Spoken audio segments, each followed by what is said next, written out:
Hi, Muglets. Today we're raising Kirara. You may notice we're currently on a phone. Didn't really have a choice. Don't want to bother you with an explanation. Should be alright. Let's just go ahead and start with leveling her up, as we usually do. We'll talk about all the materials in Star. We usually do stop at 70. Actually, I feel like in her case, since it'll probably be a while before God mode, we're going to go ahead and get her up to 80. We'll raise her talents once we learn a bit more about her. For now, the required Ascension materials, we have the Evergloom Ring from the new Inquisitus Baptist boss over there in the new area of Sumeru. The Amakumo fruits you can find on Sairai Island. Usually I would show the interactive map here, but since we're playing on phone, that's a little bit of a problem.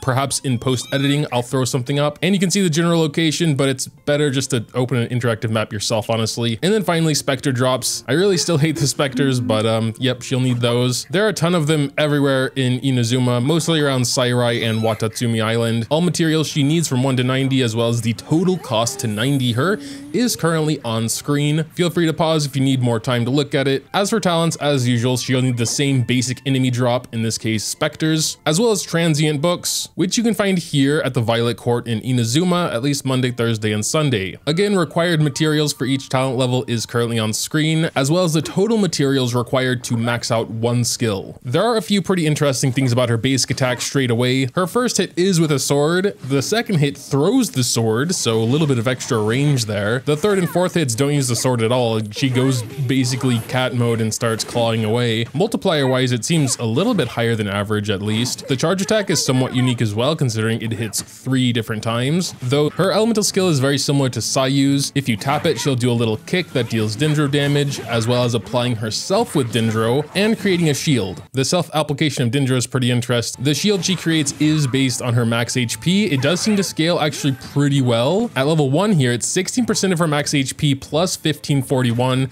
Seems like actually very good multipliers already. Holding it is where she becomes a lot more like Sayu, but also a lot more interesting. While in this mode, her speed is increased, she can ram into enemies to deal damage. The main difference here, besides creating the same shield as with the tap, is that she can also climb up walls in this mode. So definitely pretty cool. And when it ends after up to 10 seconds, it'll end with another kick, this one being stronger the longer you were in the mode, between 8 and 12 seconds. Packaged down, there'll be several little Dendro balls that will explode either when they touch an enemy or after some. At level 1 here, it has a 570% multiplier, which is pretty insane.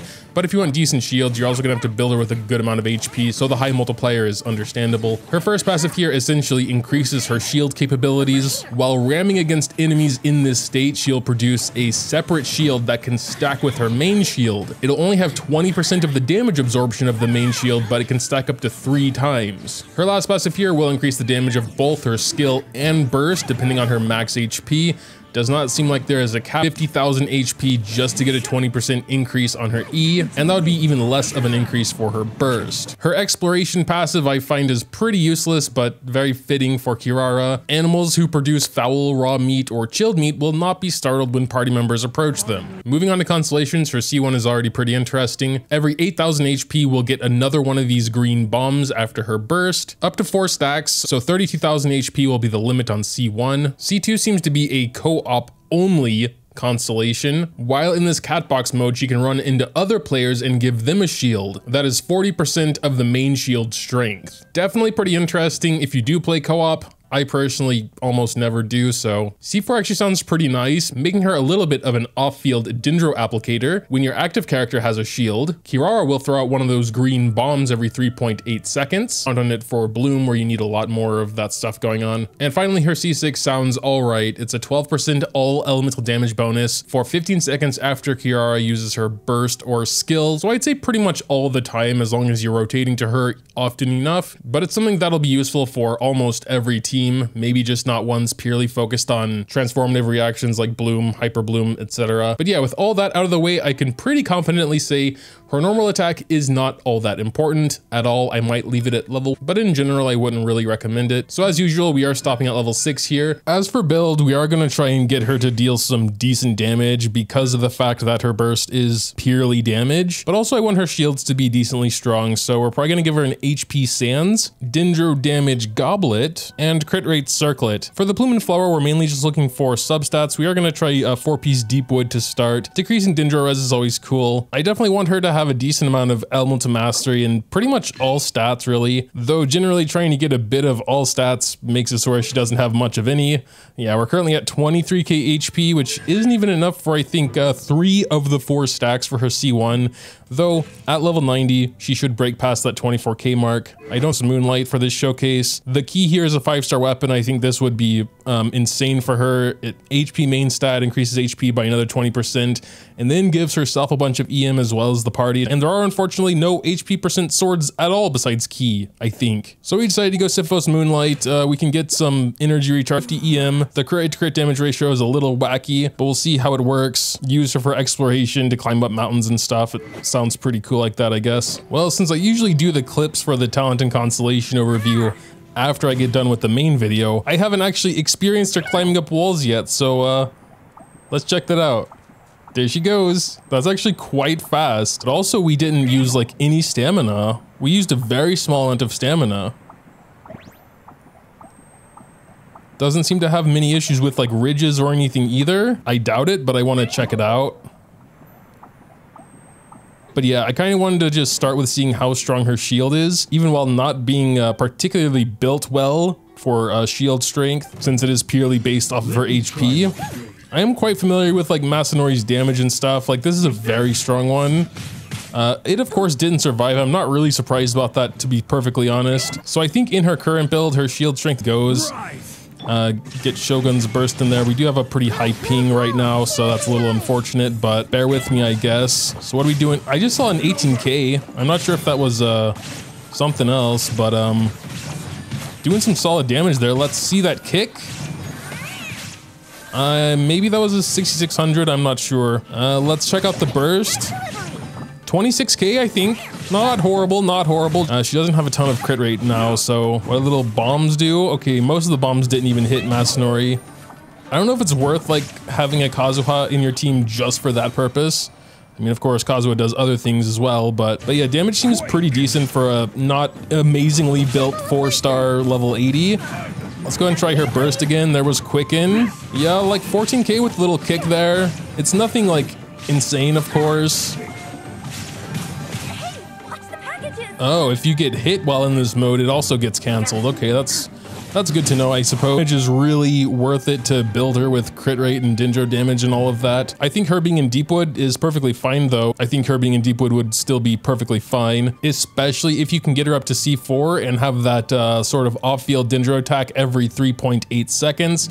So you'd have pretty much Deepwood proccing constantly without even having to think about it. So I think Deepwood is still a good set for her. I just think maybe the stats are not as good as they can be. It is still a bit of a shame because her burst doesn't do much besides damage. So I was kind of, maybe she would need an attack buff, but then you're like really building your entire team just around Kirara.